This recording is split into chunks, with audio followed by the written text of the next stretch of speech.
Stewart's done. Brian Scott in the 33 closing once again. He got a great suck up that time to Paul Menard in the 27. This is it. This is for the pole. Here they come to the line. Kurt Busch, Austin Dillon, Brian Scott. Scott does it. That run, he got through 3 and 4, Mike. Good job, Brian Scott, buddy. You'll be on the pole right here. Hey. Oh, yeah, baby. How about Good that? work, boys.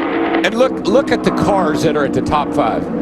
Look where they all come from. Richard Childress Racing. Top 6. Top 6. We just have to try to translate that to the race and hopefully have a full race. William Byron is getting ready to get suited up and climb aboard his teal and white. Here this weekend. There's a lot of work to do. He is, I would say, in a must-win situation for the most part. He's got Chapman out the top wagon.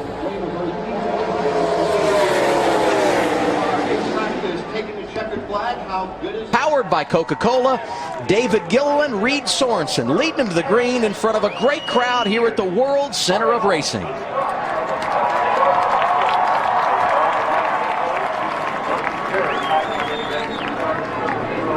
Green flag is out and we are underway at Daytona. That's a beautiful sight. Yes, it is. Beautiful sound, too.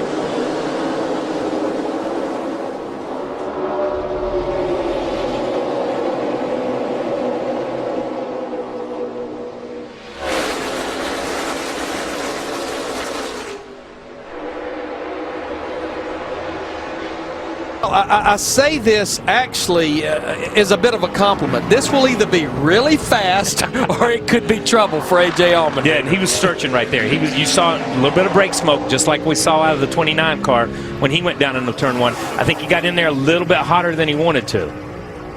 Through the S's. He is driving that thing. Look at him on the wheel up through there. Wheels off. And it's the King in amongst that crowd.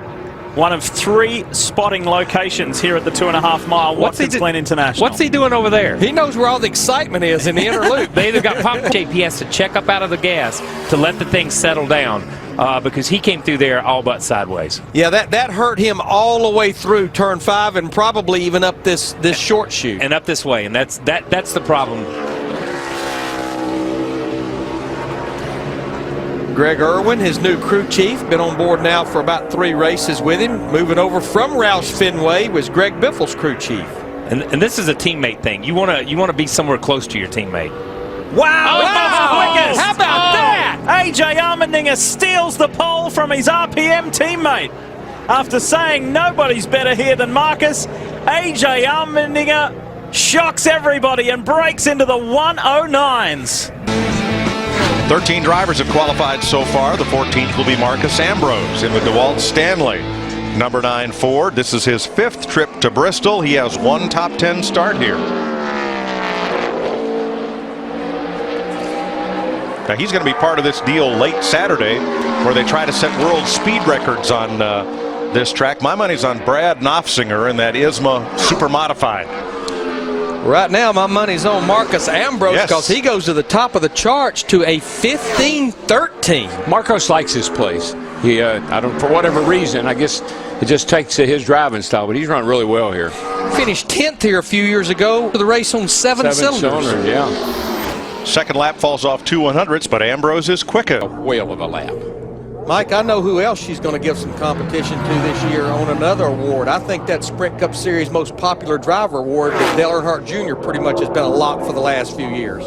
Patrick started on the pole for the nationwide race here last year and she knocked the boss off the pole. Yes, 45.817, 196.4 miles an hour for Danica. That's a great lap. Yeah, when you're only going to run 1 lap, which it appears that's what most all the drivers are doing, 3 and 4 come to get the greens. Pretty important.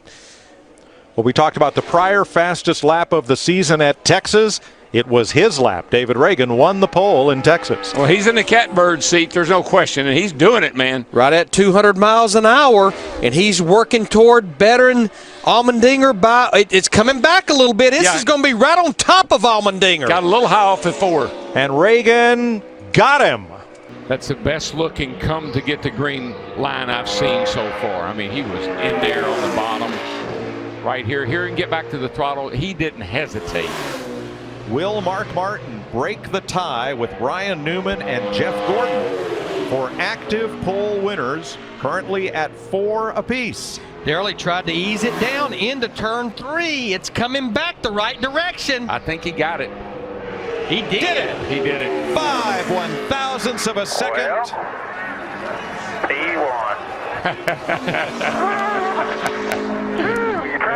On the next side, and it's just hard to change directions. Marcos Ambrose off and rolling with his qualifying This will be lap. a lap. Let's send it down to Marty as he takes the green flag. This will be pretty. Carl Edwards and a bunch of guys were watching Jimmy Johnson's lap, and they said, man, he made it look so easy. You said it wasn't easy behind the wheel, though. Why? No, one of these Cup cars are on this racetrack is tough. It doesn't matter how fast it is. It's a lot of work. A lot of power, a lot of weight, with very little grip, so it makes for an exciting lap. But it's been tough to feel fast.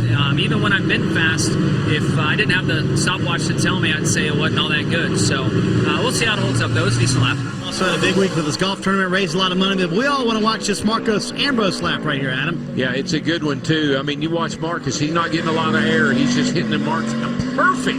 I mean, he's hitting it perfect. And he is keeping all 4 tires on the ground, not up in the air, not having to wait on the car. The car's settling because he's got all 4 tires on the ground.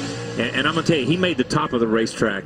Oh, my gosh. Everybody else has been 8th, 9th, 10th. He was first in the top part of the racetrack. And, Kyle, if they think Jimmy Johnson made it look easy, I mean, this looks like he's not going that fast. You know, if you just visually watch him, you say, well, he's not getting any air. He's not on the curbs. This man is moving. That's incredible. And you know what? A couple of road courses, if he could win both road courses, he'd have a pretty good shot of making a chase. You got that right. Here's Marcus Ambrose. Put him at the top. Wow, 0.3 of a second quicker than Jimmy Johnson. 75.203 seconds. Now, I got to tell you, that is a new track.